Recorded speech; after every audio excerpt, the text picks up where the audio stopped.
Every type of sleeper truck explained. Most people have never thought about where a truck driver sleeps.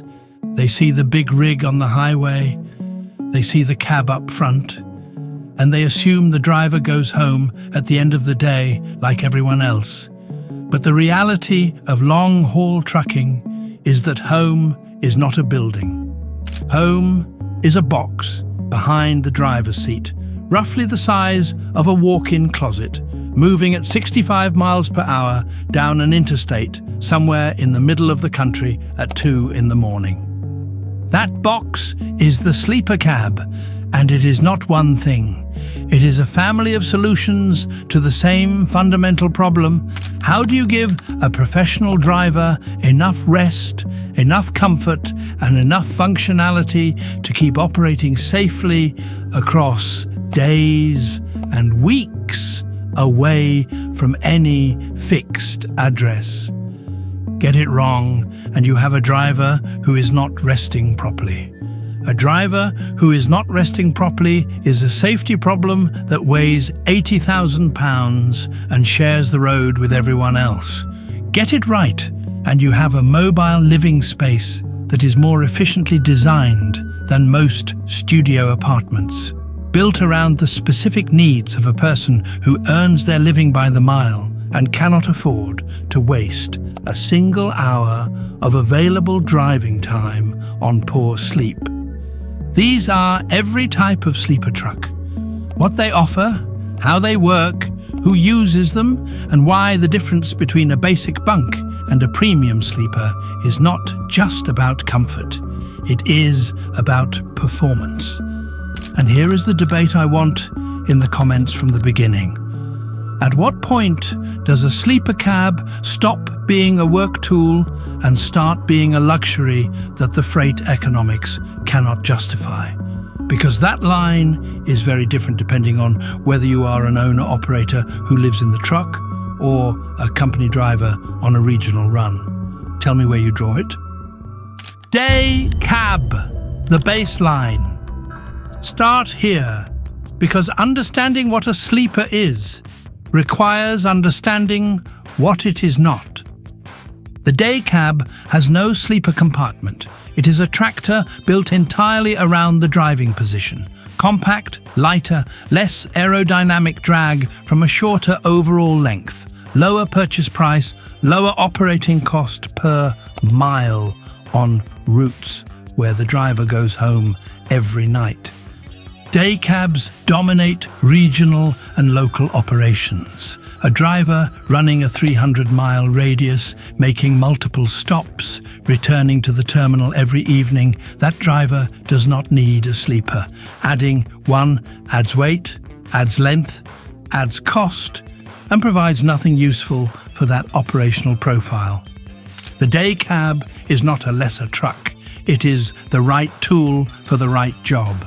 A day cab, Kenworth T680 or a Peterbilt 579, pulling a regional dry van route is a perfectly matched piece of equipment. The mistake is running a day cab on a job that requires overnight operation, which happens more than it should when companies try to cut costs by putting long-haul freight on regional equipment. The day cab debate is simple.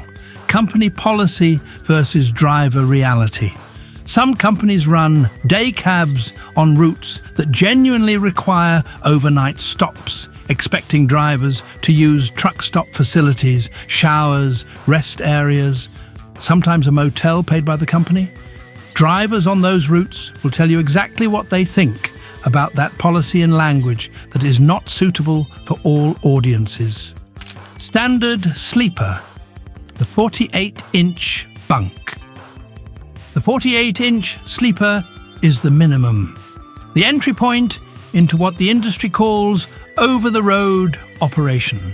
Runs long enough that the driver needs to sleep in the truck rather than return home between shifts. The 48-inch measurement refers to the depth of the sleeper compartment behind the cab. 48 inches from the back wall of the cab to the rear wall of the sleeper. That gives you enough room for a bunk.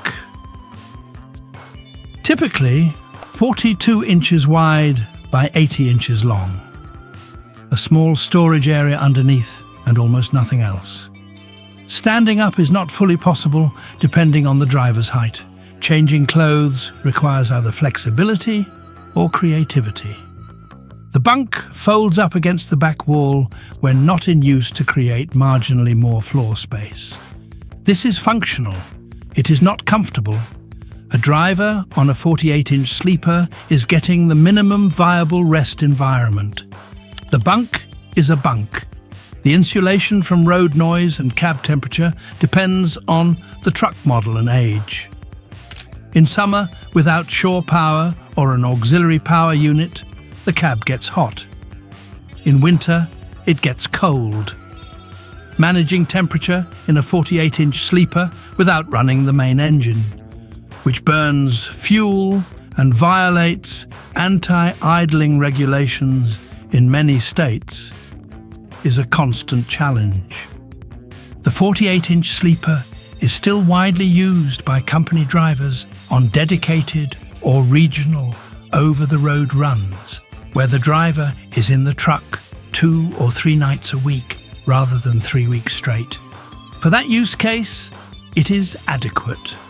For a driver whose home is the truck for extended periods, it is a long-term quality of life problem. Mid-roof sleeper, the 60 to 70-inch bunk. Add 12 to 20 inches behind the bunk and something significant changes.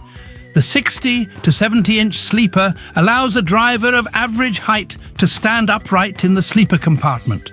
Not fully.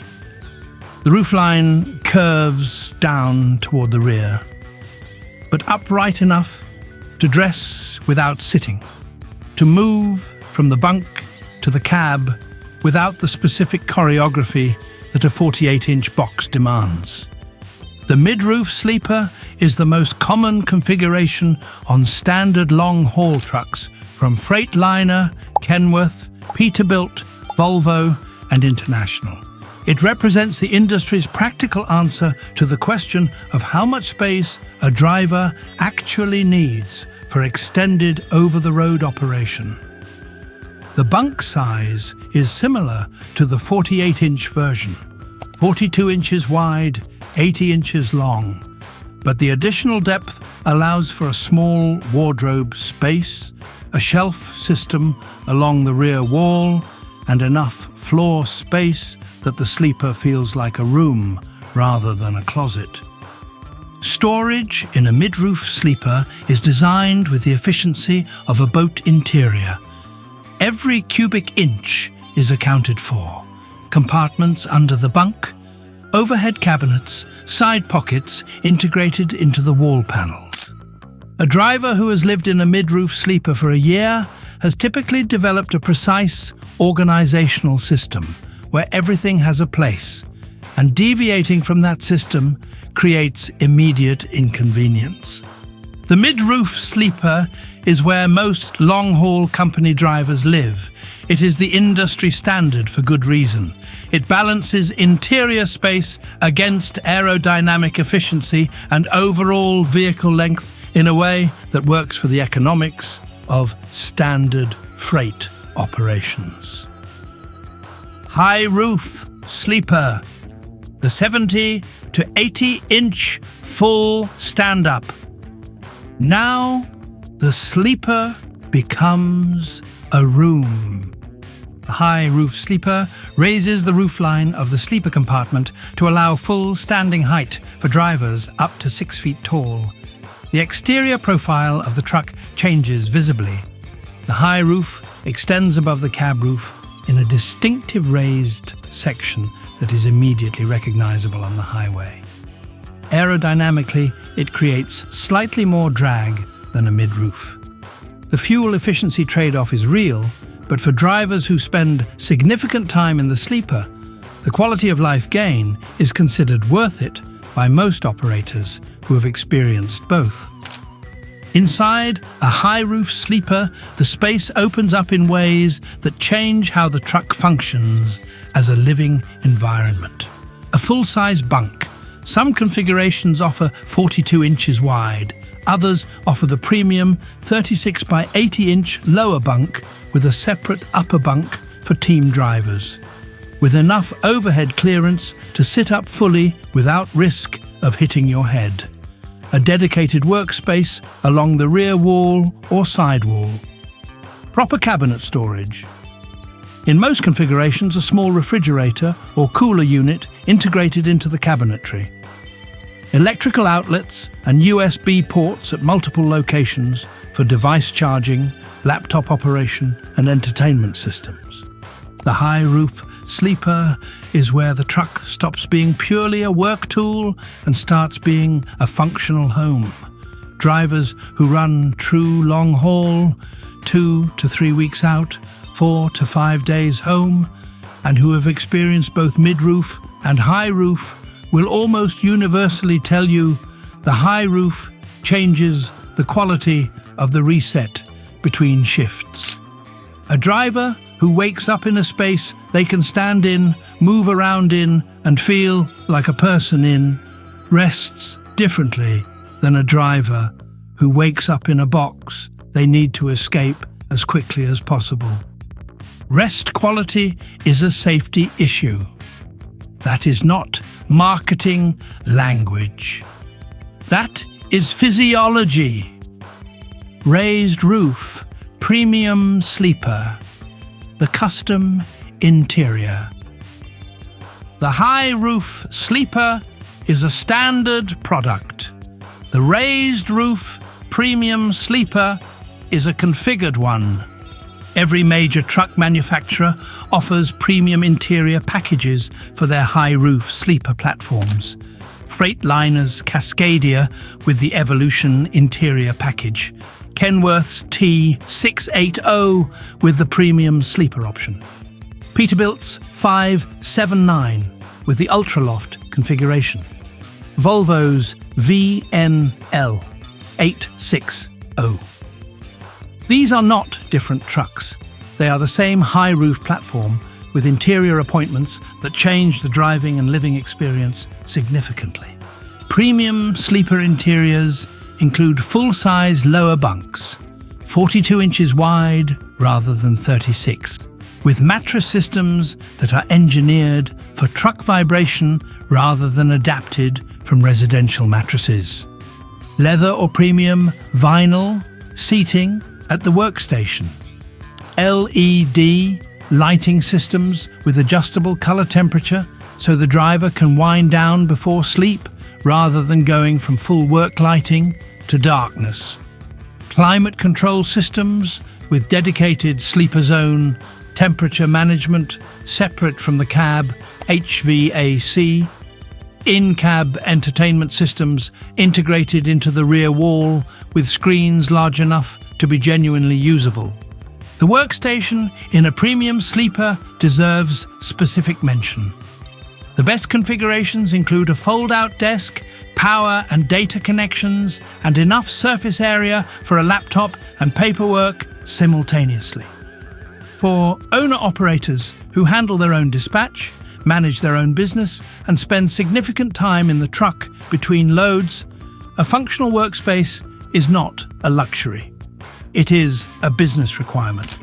Premium sleeper packages add between $15,000 and $30,000 to the cost of a new truck. Owner-operators who make that investment almost never regret it. Company drivers who get assigned to premium equipped trucks and then get moved to standard equipment have strong feelings about that reassignment. Team driver sleeper. 2 people. 1 moving truck. Team driving is a specific operational model that requires a specific sleeper configuration. 2 drivers, 1 truck. The truck does not stop moving except for fuel and inspections. While one driver operates, the other sleeps. When the first driver reaches their hours of service limit, they swap. The truck keeps rolling. Team driving maximizes the truck's revenue-generating hours. A solo driver is legally limited to 11 hours of driving in a 14-hour window, then must take a 10-hour rest break. A team truck effectively eliminates that rest stop. The truck continues while the off-duty driver sleeps in the bunk. Coast-to-coast delivery times that take a solo driver 3 days can be completed in under 2 days by a team. The sleeper for team operation has specific requirements. 2 bunks, upper and lower, both large enough for a full-size adult to sleep comfortably. Privacy curtains or panels between the bunk area and the driving position, so the sleeping driver is not disturbed by light or noise from the cab. Sound insulation in the bunk area that is better than in a standard sleeper, because the sleeping driver needs genuine rest while the truck is moving and the engine is running and the road noise is constant. The relationship dynamic of team driving is an entire conversation on its own. 2 people living in approximately 60 square feet of mobile space, operating on opposite sleep schedules, dependent on each other's performance for their shared income, with no ability to create physical separation when one person needs space. Couples who team drive will tell you it either makes the relationship stronger or ends it. There is rarely a middle outcome. Driver pairs who are not in a relationship but team drive successfully for years develop a working dynamic that is closer to a flight crew than a standard employment relationship. Here is the team driving debate. Is it worth the financial premium over solo driving given what it costs in terms of personal space, lifestyle quality, and the specific stress of sleeping in a moving vehicle? The money case for team driving is clear. The quality of life case is more complicated. Where do you stand? Condo sleeper, the mobile home. The condo sleeper is not a standard production option.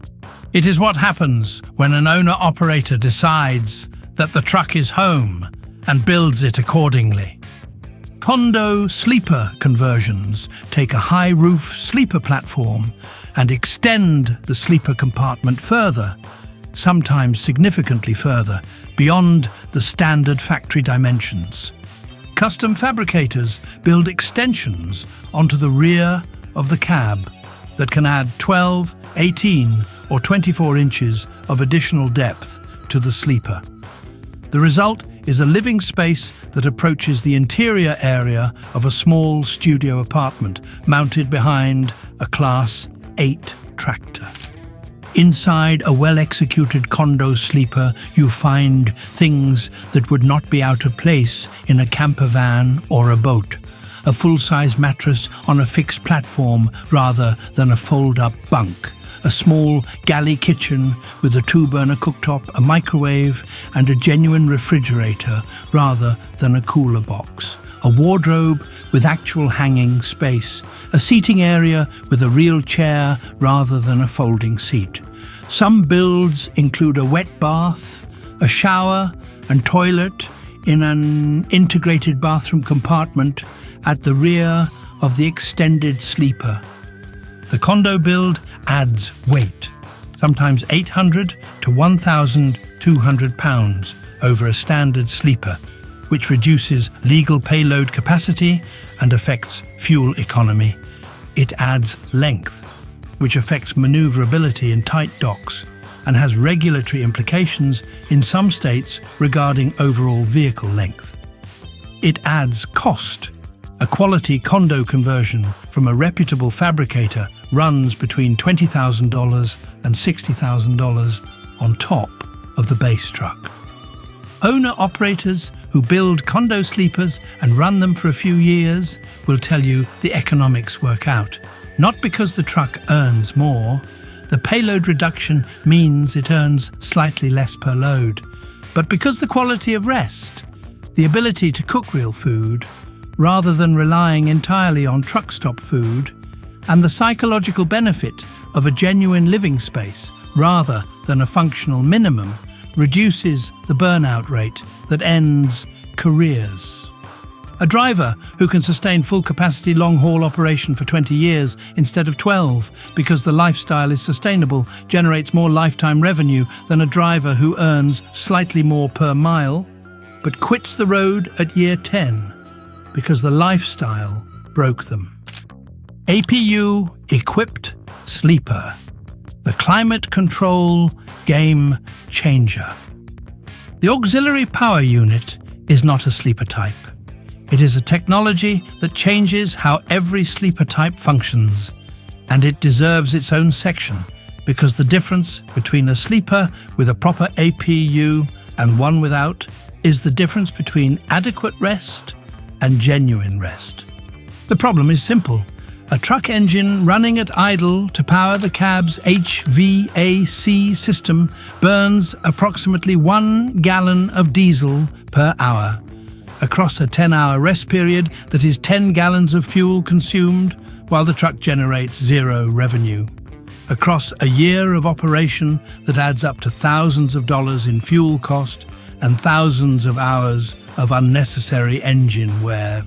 And in many states and cities, anti-idling regulations prohibit running the main engine for more than a few minutes while stationary.